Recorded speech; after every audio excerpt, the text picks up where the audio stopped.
Hello and welcome to Gaming Like It's 1979. The channel is Tea Leaves Programming. Today I was going to talk about the Microvision, which was a game system that was LCD based and used cartridges from Milton-Bradley that dates back to 1979. And then I stumbled across something on the web that looked more interesting. And so Microvision, I'm sorry, you've waited 45 years for me to make a video about you. You'll wait a few more weeks. So every so often I go back to Congregate to look for a certain game that it's a flash game, and it's called Constructor, Engineer of the People. And Constructor, spelled in Cyrillic, by the way, is an early Zachtronics game where you build circuits by drawing silicon and kind of creating transistors from silicon and metal. It's a flash game. It's actually rather difficult to play right now. And a much smaller version of Constructor made its way into Zachtronics' swan song game, Last Call BBS. It was there under the name Chip Wizard Professional. And I believe it only had like 6 or 9 levels. Constructor felt a lot larger. Well, this is a game called Only One Conductor that is a kind of a tribute to Constructor, or inspired by it, as he says. It looks like it was made by, what's his name, Momopi. I saw this and I said, I love Constructor. This looks like Constructor. I gotta play it. Let's dive in. So right off the bat, I'm a little uncomfortable getting this on screen because to be large enough to be visible, then the output is actually off screen. It's all the way over here. So I had to make this much smaller. This is actually, I think, a game design problem that I see a lot, is when people are making early games, they overestimate people's ability to figure out what's going on and to kind of overestimate people's patience. But that's okay. We got this fit on the window right now. Let's look at the instructions. Welcome to One Conductor. The grid on the right is where you're going to build your contraption. Click and drag to add conductor, like so. Shift and drag to delete conductor. I don't even have to drag. Looks like just going over it while holding shift will delete. Connect the input on the left. Can I actually see that? What's that icon look like? To the output on the right with a straight line. Okay, well, let's do a straight line. You can see as we drag, those X's turn into arrows, I guess, indicating the flow of electricity. And this is probably our test. So let's run our test. We've got a little accuracy meter here. All right. You achieved an accuracy higher than 85% and beat the level. New levels are now available. Let's look. So we have the straight connection. That's the level we just did. And we have fundamental response. Well, let's do that.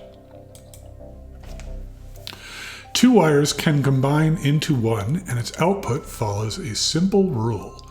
If both inputs are true, the output is false, otherwise true.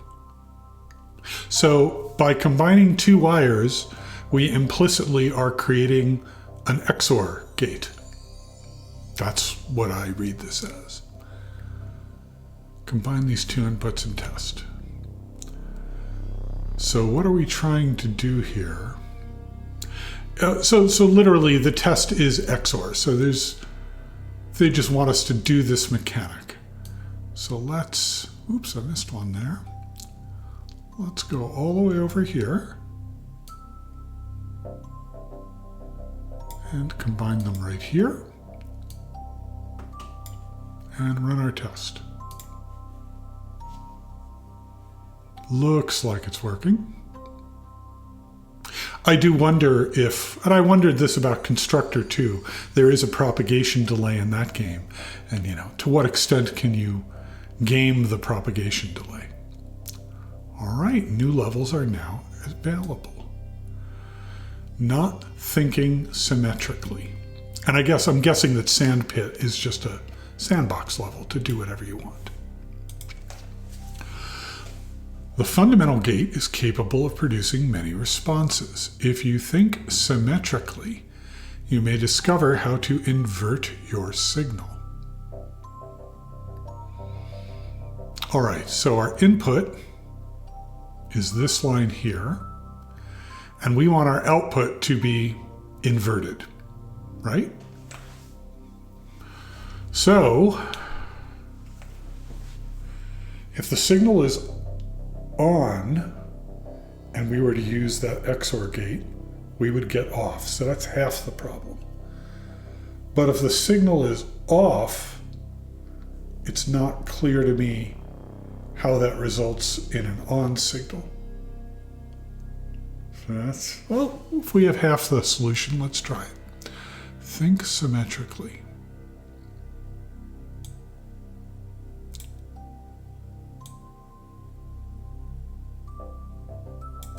Oh, why does this say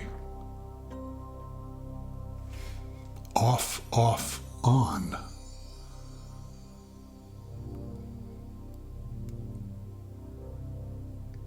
That doesn't seem right to me.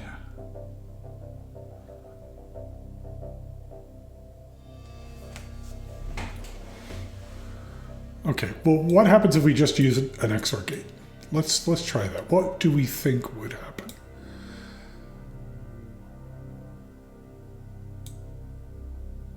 Like so.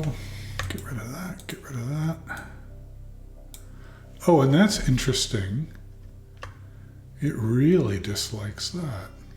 Why? Like that's okay.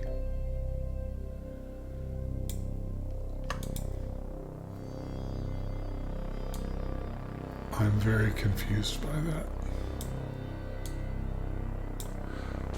Why did bringing it... I guess because previously we only had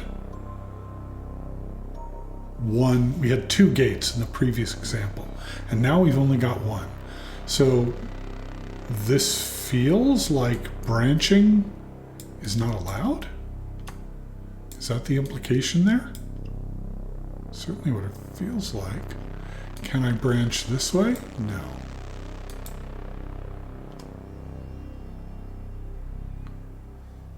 I'm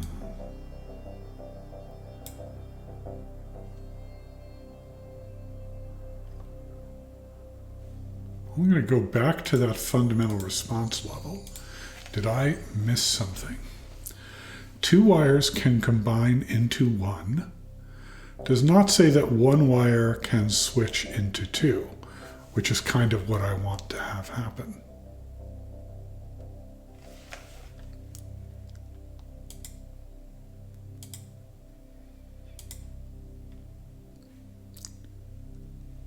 No level here.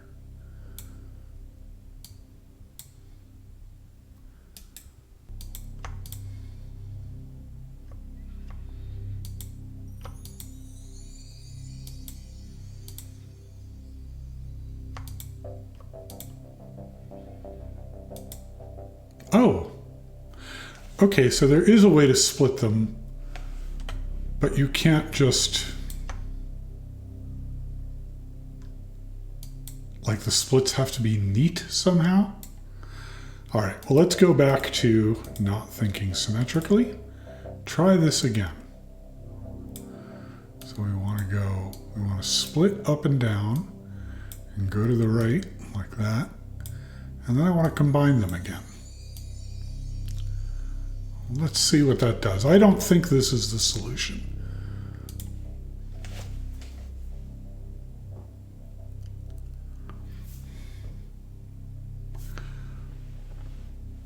That was the solution, but I'm still confused. And the reason I'm confused is that I think I said this was an XOR gate. Maybe I was wrong. Maybe it's not an XOR gate. Fundamental response, let's go back and read that again. If both inputs are true, the output is false, otherwise true. Do I have to give my speech about how making mistakes is how we learn? That is not XOR. And I'm sure some of you have been jumping up and down. That is a NAND gate. And that makes a lot more sense because from a NAND gate, we can build every other type of gate. In fact, I even thought to myself, why NAND? Why XOR? That doesn't make sense. And it didn't make sense. I was just wrong. Next level. The fundamental response is known as NAND, as it is the inverse of AND. Can you create the basic logic gates and OR? Circuits can cross over each other as long as they cross over perfectly. A signal can also split if the two other paths lead outward. I think we kind of discovered that. All right, so let's do AND first. So NAND is not AND, right? To get AND from NAND, we just invert it. I think. Let's find out.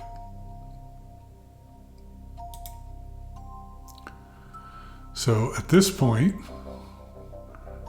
we now have A NAND B, and we should be able to split and rejoin that, and that's an inverted. That's inverted, and that should be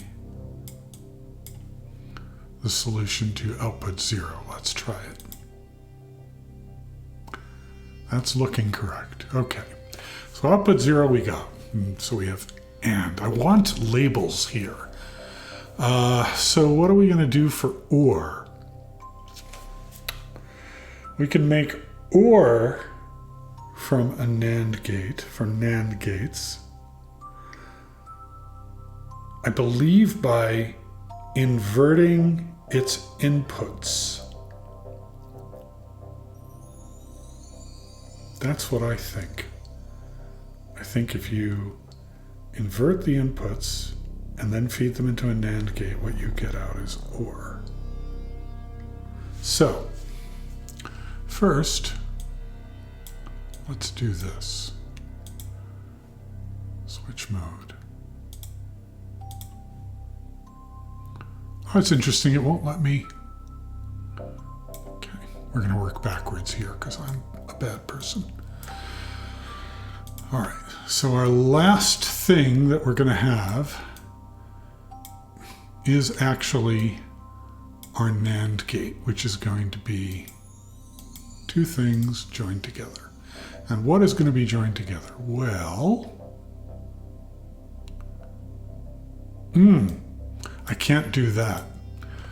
So this already isn't going to work. We're going to have to do some refactoring.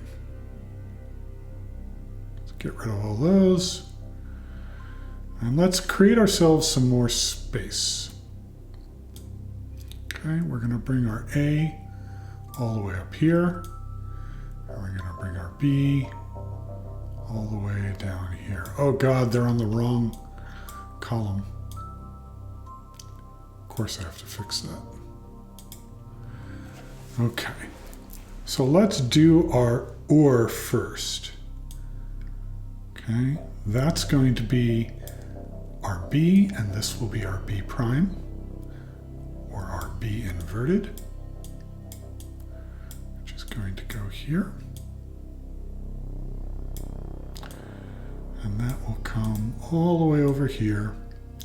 Like, I appreciate he's giving me a lot of room to hang myself with, but it's actually challenging to do it. All right, so this over here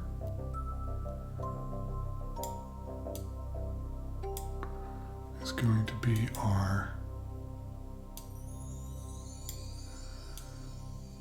NAND. work? It did work. Then we're going to split it. We're going to invert it. And then that is our number 1, 2, 3. And we will invert this. Yeah, this would be a lot more comfortable if I was zoomed in more. But sadly, then you couldn't see. Well, you know what? Let's see how it plays when it's zoomed in. What's the worst that can happen? So now that's inverted. And they said I can cross as long as I'm going straight across. Let's see. All right, that looks like it did. And I guess I can do that. Of course, now you can't see the... There, let's try it again. Run the test. That's looking good. Accuracy only of 90%. That's a lot of jitter. All right. What's next? Small sums. Oh, we now open 2 levels. Small sums and blip detector. I don't know how long I want to make this video. It probably doesn't... It's probably not terribly compelling to watch me solve all of these, but mostly I wanted all of you out there to know that this game exists, is on the web, and is free, and you can play it yourself, and then come back and feel superior at how much quicker you got to the answers than I did. Well, let's do small sums, since that's higher up the list. Addition of binary digits involves an exclusive OR and an AND gate for ones and carry, respectively. Add together 2 bits. Okay, so this is a half adder. So we have our 2 bits.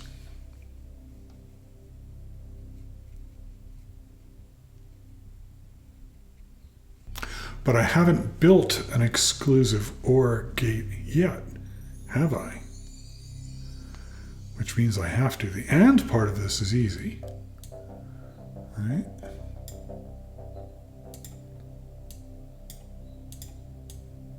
Going to zoom in so this is easier to see. So AND is our sum, I believe. No. AND is our carry. And then this exclusive OR is going to be our sum. But in any event, AND is going to be output 0. So we can do that first.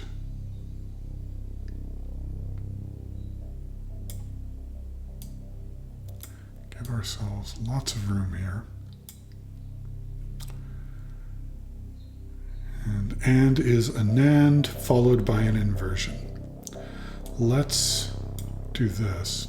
So this is challenging. The one conductor constraint basically feels like it's making me use up more space than I want to. Right? And then that's an AND. And I said that's going to be output 0, right?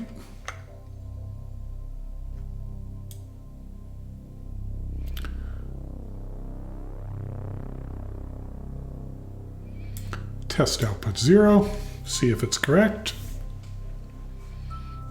That's not surprising since it's basically literally what we did before. So how do we make an XOR gate? Well, we know how to make an OR gate. So one way of doing XOR would be to say OR and not AND. Is that correct? Yeah, I think so. So to do so,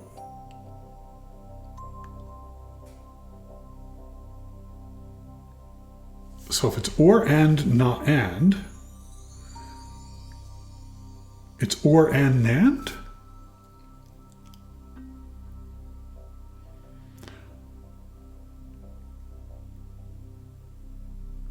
No, because that would make the both off case positive, which we don't want. Okay, well, we know we're going to need an OR here.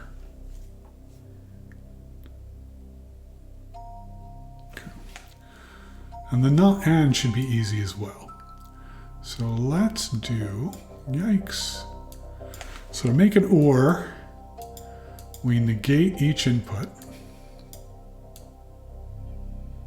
That's a negation of input B. And this is a negation of input A.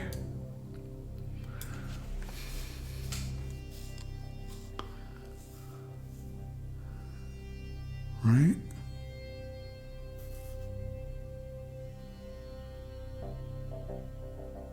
And then we put both of those through a NAND, which this game calls the fundamental response, which just means merging these.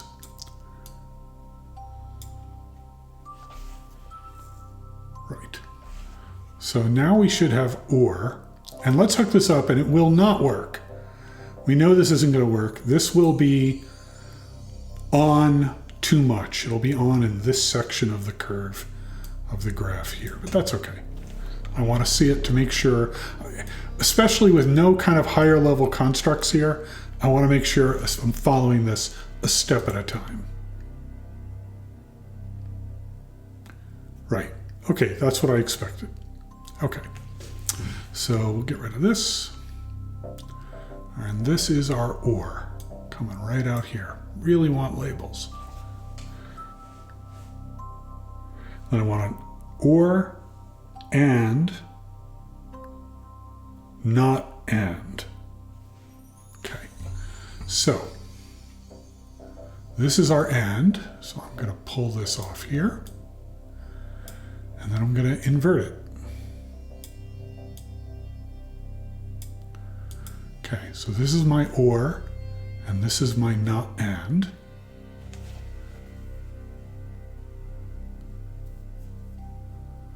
I need to AND those.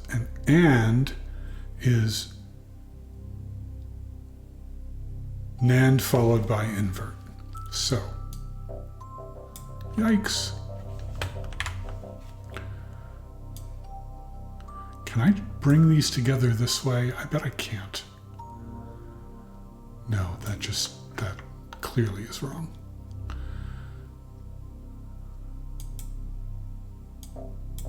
Now I have to create some space. Now, see what? That's really interesting.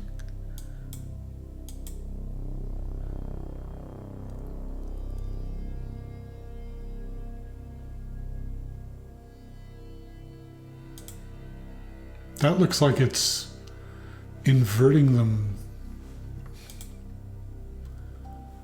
All right, so I've somehow failed to understand the rules for how we can merge these together.